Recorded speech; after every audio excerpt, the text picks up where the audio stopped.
Hi, did you know that you can manifest as young as 3, 4, or 5 years old? Let me tell you my story today about how I recognized that I was able to start my manifestation at such a young age and how it got me to where I am today at the age of 58. Welcome to Letting Your Light Shine. I am Janice. I am so grateful to have you with me. Thank you and welcome. All right. So I was 5 years old and I was sitting at the kitchen table and I remember those chairs. It was a god awful orange color with those plastic chairs with a solid wrought iron backing. And I remember that because my brother used to run into those all the time and we'd end up in the hospital and he'd have to get stitches and all this stuff. So sitting there one day, I remember my mom looking at me as I was reading a book and she said, "Why can't you read like your brother?"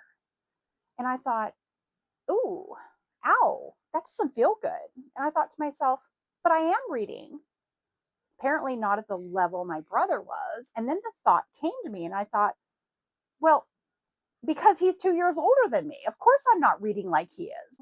But I didn't say anything, I just processed it. But today, looking back, I realized that that sentence was the first of my insecurities in my life. So I thought to myself, okay, I'm going to read and I'm going to read so much that I can excel and be just like my brother. Because at that stage, you wanted to be just like the person that your mom wanted you to be, right? Or at least I thought that was what I wanted. So I began reading and I read a lot more. We went to the library and every so often I would be able to get a book. And then I went to school. I was 6 years old and I remember going to my first grade class and the teacher sent us home with these beautiful flyers that were covered in books. And one book was 20 cents, one was 35 cents. There was a couple of them that really appealed to me. And I thought, oh, I can prove myself. I can get some books and show my mom that I can read just like my brother. So take these home, show my mom. And what does she say? Oh, no, we can't afford that. That's too much money. You can't have any books. And I thought, okay, well, I'm going to go on and think of a plan and how I can get the books that I really want to read. So I would get allowances and I'd get quarters and dimes and nickels and all that. And so I would save all of those. And I remember vividly that I had a Tootsie Roll can. Do you guys remember those Tootsie Roll cans? They were so high, real thin. You ate all the Tootsie Rolls, and then the top of it had a little slit for you to put in your change after the Tootsie Rolls were gone. So I said, oh, I am going to save every coin I get because I'm going to get my own books. So time comes for the Scholastic Book Club. That's what it was called, the Scholastic Book Club. Oh, beautiful club. And I was so embarrassed to bring those home because I knew that my mom would say, I can't afford it. We can't buy that right now. So I said, okay. And I taped quarters, nickels, dimes, pennies, anything I had to those papers. And I turned it in to my teacher, Mrs. Martirano. I still remember her name. I'm telling you, it's so crazy. And I turned those in and I got my books. And I would bring those books home and I would hide those in my book bag because I didn't want my mom to know that I had come up with the money. But it was money I had earned through, chores or whatever. So every single night I would go to my room and I would just hide in my room and I would read. Jan, they'd call me Jan, which drove me nuts. My name is Janice. Call me Janice. They call me Jan. Jan, what are you doing? Oh, nothing. I'm just tired. But I was really reading. I'd have flashlights. I would read, read, read. So as the time goes by, I start doing really, really well in spelling. I started getting 100%. Every book story that I would have to write, I was going above and beyond. And I was just coming home with these beautiful grades. Never did I get an oh, wow, you're doing great. No accolades, no nothing. And I said, okay, but it's okay because I didn't need anybody's approval. In my own heart, I knew that I was doing well. And so that moment I said to myself, okay, all right, I can do this. Nothing is going to stop me. 5, 6 year old little girl, right? And so I continue to read and read and read. I remember family dinners and Christmas. I would be in my room reading when family gatherings were going downstairs. I didn't want to be a part of that. I wanted to infuse my brain with as much knowledge as I could get my hands on. And I don't believe it was to compete with my brother. I believed it was telling me something deeper. I believed it was myself telling me that I could do anything no matter what anybody said. Never did I get, even after all the years going through school and high school, never did I get a good job. You did amazing. Nothing. And that was okay. I was okay with that because I knew I was doing a great job. Okay. So fast forward to my senior year of high school. I come home from school after finishing my junior year. I went to Lakewood High School in Lakewood, Colorado. Hi, Lakewood friends. And my mom and dad had a moving truck. And I'm like, what is going on, you guys? Mom's like, pack your stuff, we're moving. I go, where are we going? Thinking we're just moving down the street. Oh no, we were moving to a different state. A different state. We moved to Wichita, Kansas. And I said, what? Why? I have a senior year. I'm getting ready. I mean, I was on the cheerleader team. I was like, what do you mean? I have all my friends. Pack your stuff. We're moving. And I'm like, oh my God. I had a boyfriend at the time. Um, I was devastated, you guys. I was so sad because I had to leave my comfort.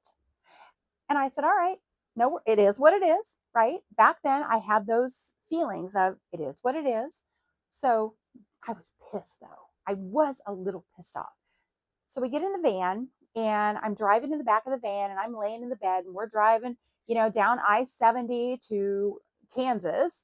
And I'm like, you know what? I am really pissed off at my parents right now, but it is what it is. I'm going to make the best of it. I said, I am going to have the best year of my life. I don't care what it takes.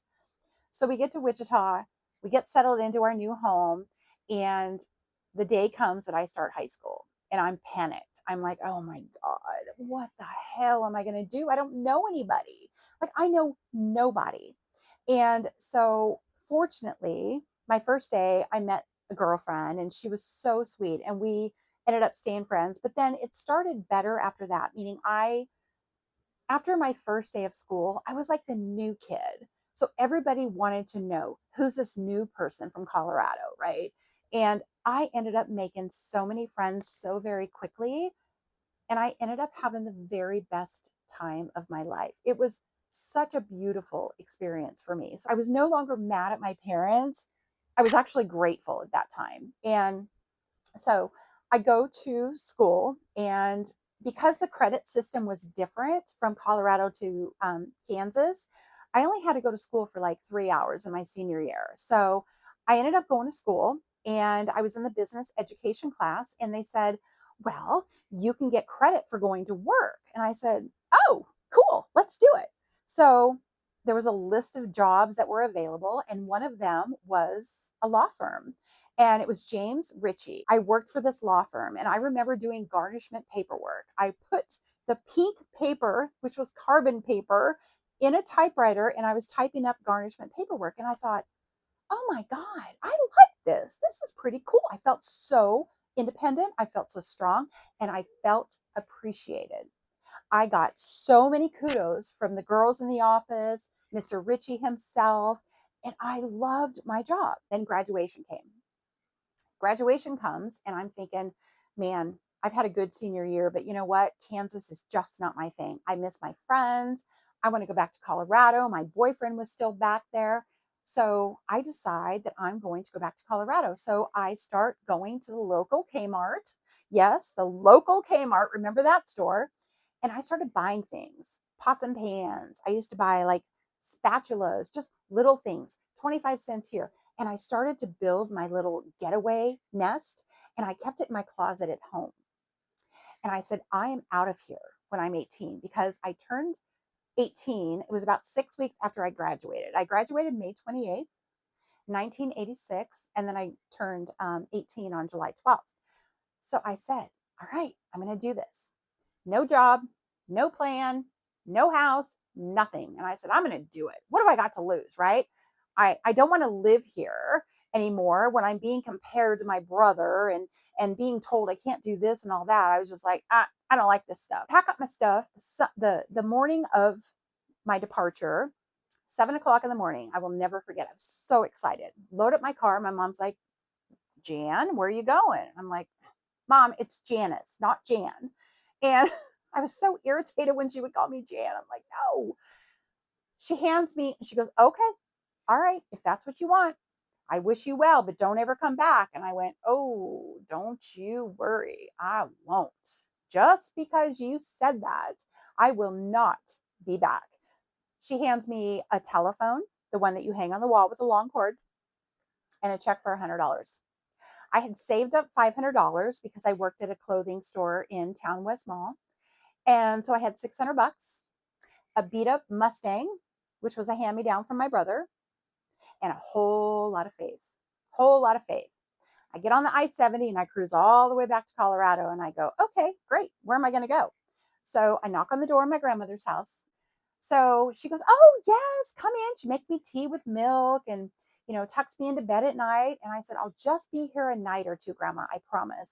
She goes, okay, no problem. So the next morning I wake up, I go look at apartments and I find one and I was accepted and I think it was like 250 bucks a month or something crazy. And I was so grateful for that. And I just I couldn't believe it. Back then, they didn't do like credit check and they didn't do like employment check. They're like, hey, if you got the deposit, which was like $75, and then first month's rent, I'm like, oh, I got that. I got $600. I'm good. And I'm thinking, okay, I got enough for groceries. I got enough for electricity. I'm good. So I get into my apartment and I have nothing. I have nothing. I have the key to my apartment. I have my little bit of Kmart supplies, my pillow, my blanket, and my comforter, and my 12-inch TV that I had been gifted at my 16th birthday. I opened the door to my apartment and I literally started bawling. I go, it is mine. I did it. I manifested this and I didn't have a plan. I just knew that it was going to work out. Why? Because I did not accept failure. And I think those words my mom had said to me, don't you come back, was enough to light my fire to go, you know what? Don't you worry. I have enough spite in me that I will make this happen. So I get into my apartment. I have no job. Okay, guess what? The next morning, I hit the door running. I go to the mall. I get me a job at the store, and I think it was Stewart's.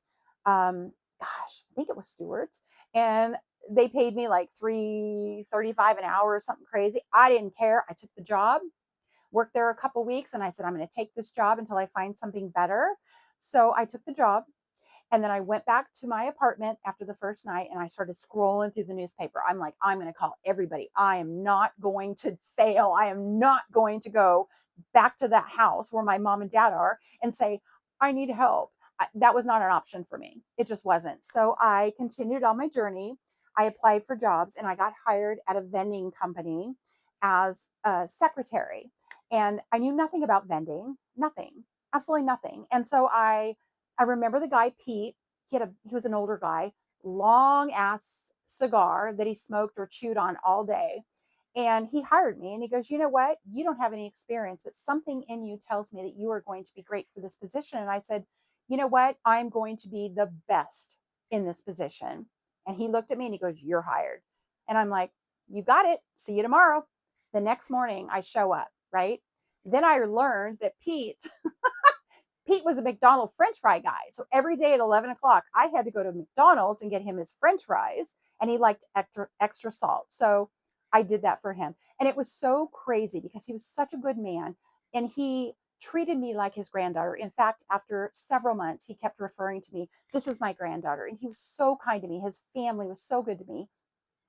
So I stayed there and then he ended up getting sick and it was so sad to me and he needed blood. So I was a match for him with the blood. So I donated blood and I'd never done that in my life. And I was like, I just felt so powerful being able to help somebody who helped me in my time of need. And so I was reciprocating that back to Pete and my blood saved his life. And it was so beautiful. I can't even tell you guys the feeling. Um, he did pass about a couple years later, but I eventually ended up moving to a different position. But it carried me through. It carried me through where I was able to go buy my first car, my first Honda CRX, the one that had a flat back on the end. It was a two-seater, and my car payment was $176 a month. But I was able to purchase it because I had a job. I had no credit, but they gave me a chance, another chance. So I had this car and I had this apartment. I mean, it was a brand new car. And I went and I applied. I took a shot, and there was an attorney that needed a legal assistant. And I thought, well, I worked for James Ritchie in Wichita. So let me try that.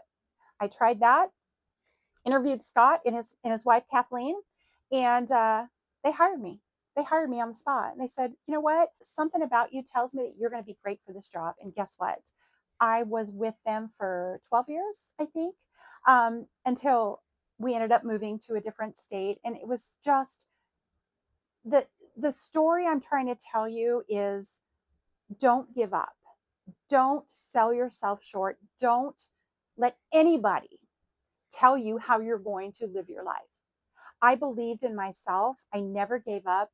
And I continued and continued and continued. And now, fast forward to 2026, I have been the owner of a paralegal business.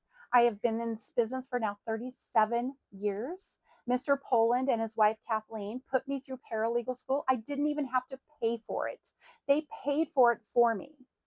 And now I have my own business, which I'm now moving into the coaching business of helping others transform their lives. So I now get to take the experiences of helping people through difficult situations like custody battles and divorce and breakups.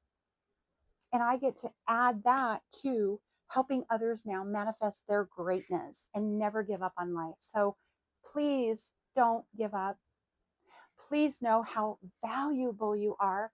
Please know how important you are. And please always embody the trueness of you. No matter what anybody says about you, you can do it. You determine your life steps, nobody else. So, not being able to pursue your dreams is not an option. You can do it. I love you and I give you so much grace. Love yourself and you will watch the magic happens. I love you.